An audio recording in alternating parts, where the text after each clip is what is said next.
Hello and welcome back to the Spotlight. I'm your host Kente. This is a brand new season. But first, I gotta say we have the returning champ, Psylent.knight. What's up, man? What up, everyone? Happy New Year, belated as it may be. Some of you, and to the rest of you, hi. And also we're joined by, he was known as the fifth Beatle, but I guess he would be the fourth Beatle, Ben Tuttle. How you doing, Ben? Now I could be the champ, try to be the champion. You're Ringo now. Yeah. We actually officially have 343 days, 5 hours, and 56 minutes, and 39, 38, 37 seconds left. And anyone who knows that the Mayans predicted a long time ago on December 21st, 2012, that the world will be no more. I know that there's some debate on whether, what that means. I say, let's roll with the worst, that it's going to be it. Michael Bay riding an asteroid like Slim Pickens going, USA, USA. This season is going to be dedicated to the end of the world. We're going to give you Doomsday updates. Monk, if you're there, we even have our Doomsday music. So let's give them a taste of what the Doomsday music is.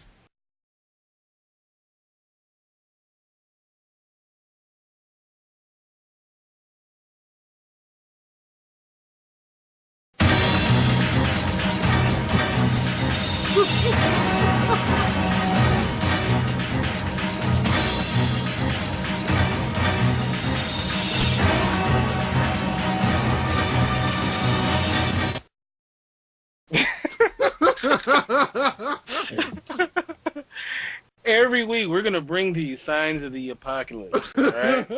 There are signs out there that the world's coming to an end. You guys can ignore them all you want.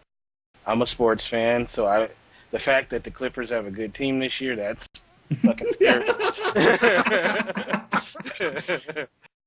Movie Storm actually released 1.5, that's right.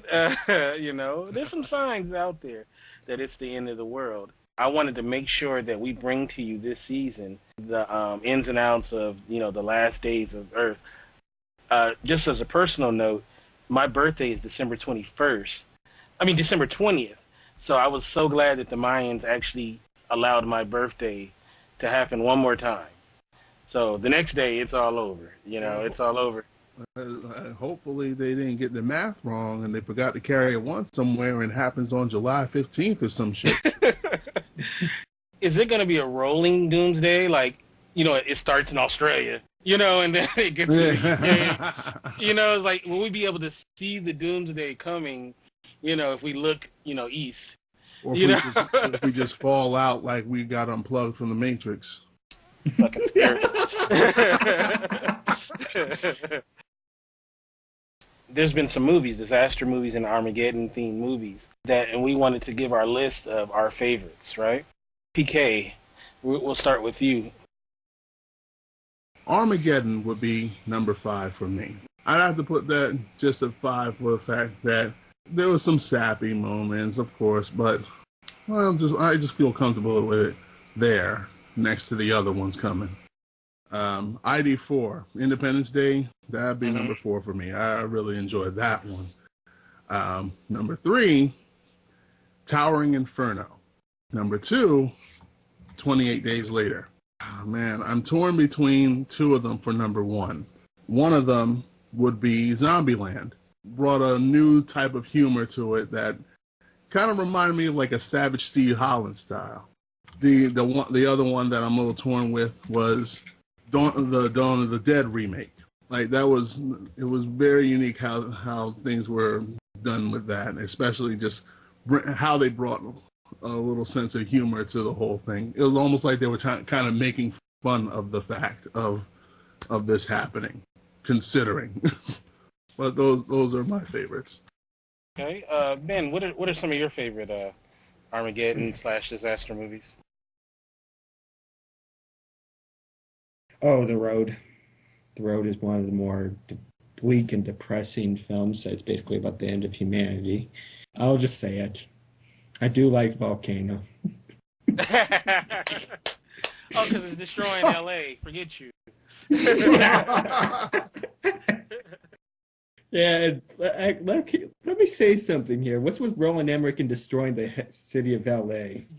You know what? He should be on the FBI watch list. All right, he's the biggest terrorist.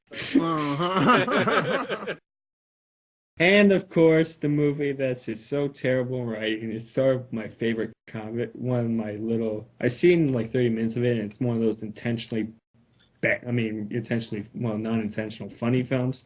Left Behind. Oh shit! It is so bad it's funny kind of thing.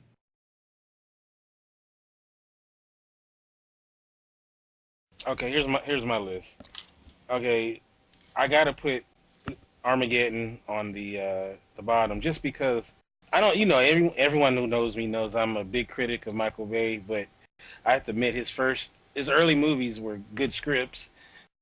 I just didn't like what he did with them. My next film, and I watched this, to do some research for the show because it's a documentary, 2012. That movie, okay, it's one of those films where you're like, it's entertaining. It's one of those movies you want to just diss and not like it. But I have to admit, it's entertaining. Though, really though, anybody's been in a limousine, no, you can't mash like that. And then they made those arcs at the end. They look like something out of Halo, like the Covenant would have or something. Like in a couple of years, they just came out with 3 of them. Like, yeah.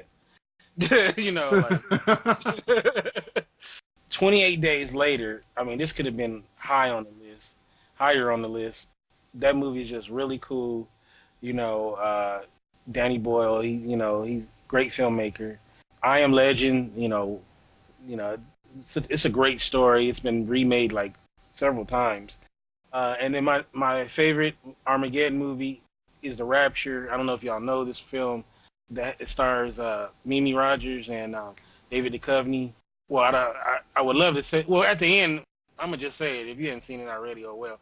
It ends with the damn rapture.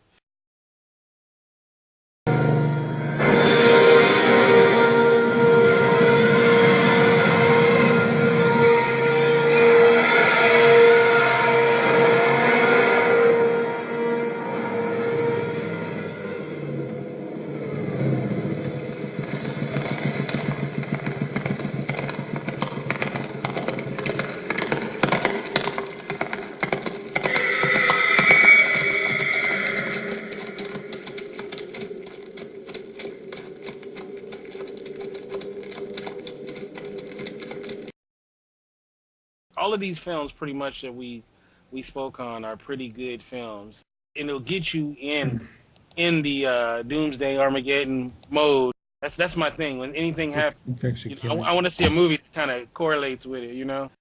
If a cruise ship crashes, I want to watch Titanic. Like. All right, so what we're gonna do is we're gonna take a break, and when we come back, going to be joined by WX Ivan. He's going to talk about his series Wolf in Exile.